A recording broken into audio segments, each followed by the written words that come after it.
You don't have to say anything. It's just all in your eyes. To this day, that was over a decade ago that she started this. Now, because she knows the rule's still the same. If you look at a spot, Amy, automatically disqualifies that spot.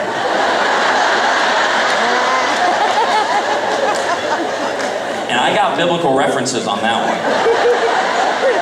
But no longer, let me tell you, the parking lot's a blast. Because I find the spot. I'm one of those guys, I will wait 15 minutes for a spot. You hate that because you could have been in and out and home, meal cooked by the time I get in the spot that I found. But now watch this. When I pull into a space that I found, this is what my wife does now.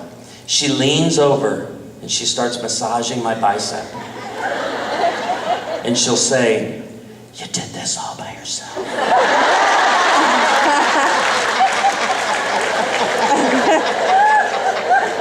I'm so proud of you. And I can't explain. If you start massaging your husband's bicep, it'll change everything. And some of you are going, "You should see my husband." I don't know if he has a bicep. I think he did when we got married, but I think the bicep is gone. You know what I caught her doing this just a few years ago? She's been adding to her bit.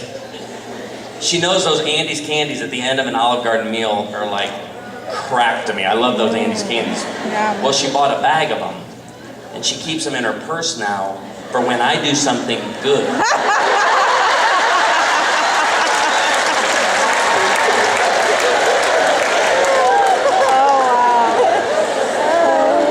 And it was in a parking lot that she handed me my first one. And I ripped that thing out of her hand.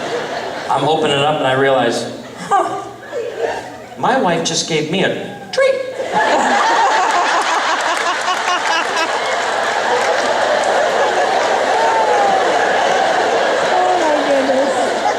She is rewarding my good behavior. I'm a dog. It's all right, but you just got to open it up and you got to enjoy it. Listen, you want a great marriage? Treat him like a dog. When she hands me any sort of treat, and this is for her what we call a callback in comedy, but she has it in our marriage. She'll hand me these little Dove chocolates. You know those Dove chocolates? Have you had Dove chocolates? Where were we before Pinterest and Dove chocolates? That's what I want to know. I love those Dove chocolates. She brings me one, almost daily, and when she hands it to me, all I get is a, "You're such a good boy." And I love it. I love this. So can I ask you a question? Talking to moms and grandmas and wives and children. I need children. If you're a single child, listen please to what I'm going to ask your parents. Do you have a marriage worth repeating? Do you have a marriage that your children are watching and saying, "I want that one day"? Grandma and grandpa, sometimes they've been empty nesters for a long time. They're thinking, "Oh, well, we just kind of get along and we just kind of do our own thing." Your grandchildren are watching. This we know about our children. They see everything we do. They hear everything we say. They forget nothing. And then they repeat. This is exactly how it works. That's why Deuteronomy 6:4-7 says, "Hear, O Israel, the Lord our God, the Lord is one. There is a God, there's only one God. He is the Lord, and He is our Lord. Love the Lord your God," verse 5 says. And then it says, "These truths that I give you," it doesn't say impress them upon your children. It starts with, "These truths that I give you should be upon your hearts. Because what's on your heart will eventually find its way onto your child's heart." And then impress them on your kids. Well, how do you impress anything upon your children? How do you get that message on their heart? Well, Deuteronomy spells it out clearly from the time you get up to the time you go to sleep at night, as you sit at home and as you walk along the way. Throughout that whole time, your children are watching, they're listening, they forget nothing. They remember everything, and then they repeat. So to ask you again, do you have a marriage worth repeating? My son and I, we love watching YouTube clips together. It's our favorite thing to do, and his favorite YouTube clip, it's only 30 seconds. I encourage you to watch it as a family sometime, but just go to youtube.com, type in German Coast Guard. And guys being trained day one on the German Coast Guard, and a mayday comes in. Mayday, mayday, we are sinking, we are sinking. Hello? This is the German Coast Guard. Mayday, mayday, we are sinking, we are sinking. What are you sinking about?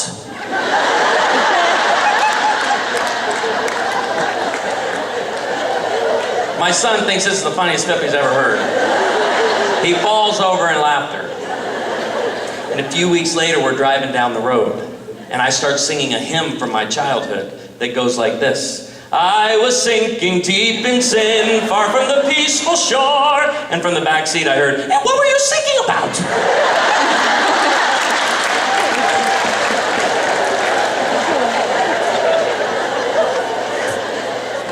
And I looked at my wife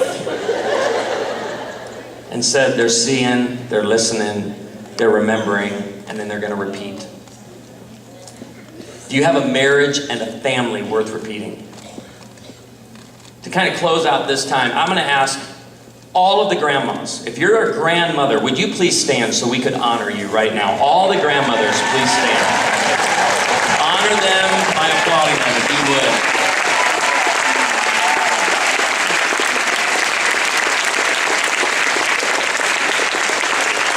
If you have toddlers, everybody stay standing. If you have toddlers, raise your hand. I just want you to raise your hand right now, okay? You keep your hand raised. Here's what I want you to do as we close out. If you have your hand raised, turn around and find a grandma and lock eyes with a grandma.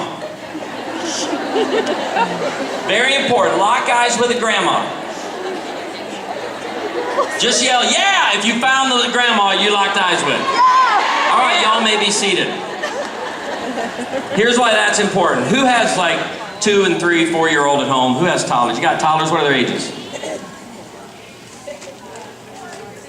We got a mom that doesn't know the age of her children. I love putting a mom on the spot with the difficult question. How old is your child? I don't know. 2 and 4? Are we sure? They're 1 and 4. Okay, that's good. I hope you locked eyes with 2 grandmas. Okay, you're gonna, for this illustration. Did you lock eyes with a grandma right there? Okay, grandma. Okay, if you, here's what, and I'm not kidding you. After this, spend some time with that grandma, and you definitely need to spend some time with that grandma. But you know why? But ma'am, honestly, you know why you need to connect with a grandma and spend some time with her? Because you got antibacterial product hanging all over your purse. Okay, she used to let her kids pick up cigarette butts and chew on them. And her kids are fine. Okay?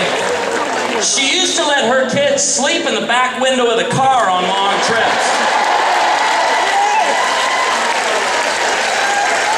You now strap them in like you're launching them to outer space, right? Oh, here we go. This one we've had 12 hours. I can do this for 12 hours. She used to put 3 kids in 1 playpen with only 1 toy.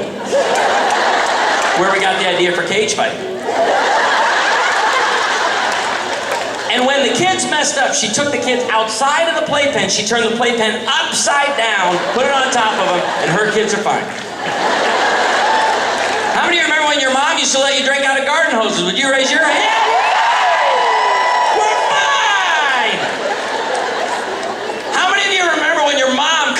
Which of your siblings was at fault, so she just spanked all of you. Those were good days. How many think we need to get back to those days? How many of you remember when your mom used to spank you with whatever she had handy? Raise your hand if you've ever been spanked by a blow dryer. Kitchen utensil. And we're better for it. How many of you remember when your mom sent you upstairs to wait for your spanking? That was worse than the spanking. And then, here's what tough. My brother and I, we'd be sitting on the bed waiting for our spanking, leaning over the bed, And it's like, we're there for hours. We're looking and talking, and I'm going, I think she forgot. Do we go tell her? We tell her, hey, Mom, remember, we're waiting on a spanking when you get up here. As soon as we had that thought, we heard.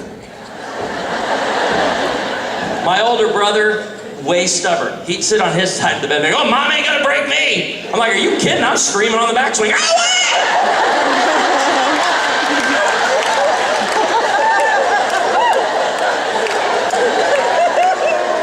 Those were good days. How many of you remember when your mom gave permission to spank you to total strangers? I'm like, Mom, we don't even know these people. He gets out of line, you just knock him around a little bit. Remember, Mom, when you throw a fit in the store years ago, she'd just step over you and say, hey, meet me on aisle 8 whenever you're done with all of that. Grandma, we honor you because we got some stuff to learn from you.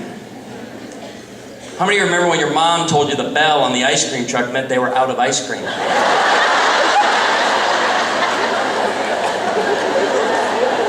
Those were good days. Remember when your mom sent you outside to play all day and she said, do not come home until the street lights turn on? Anybody remember that?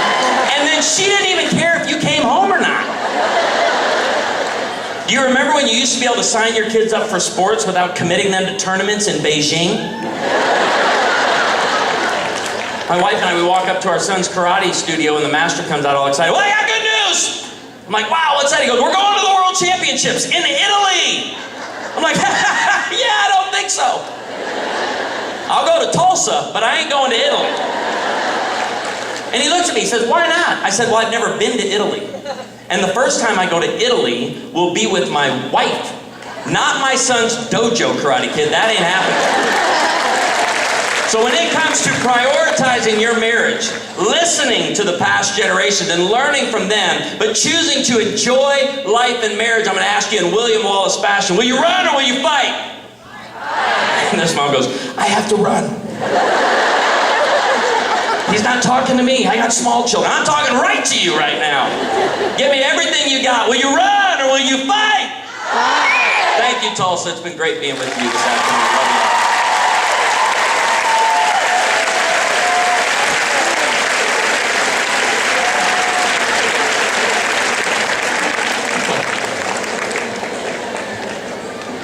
My goodness.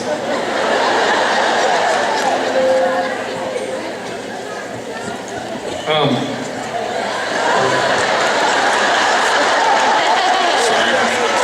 Just trying to get focused here. I'm going to do a song that I wrote back when I was 6 years old. It's a girl I love by the name of Shannon. And she broke my heart. So there's 3 movements. The first movement is my approach to Shannon. Second movement is her response to my approach. And the final movement is my response to her response. True story. Hopefully it'll touch you.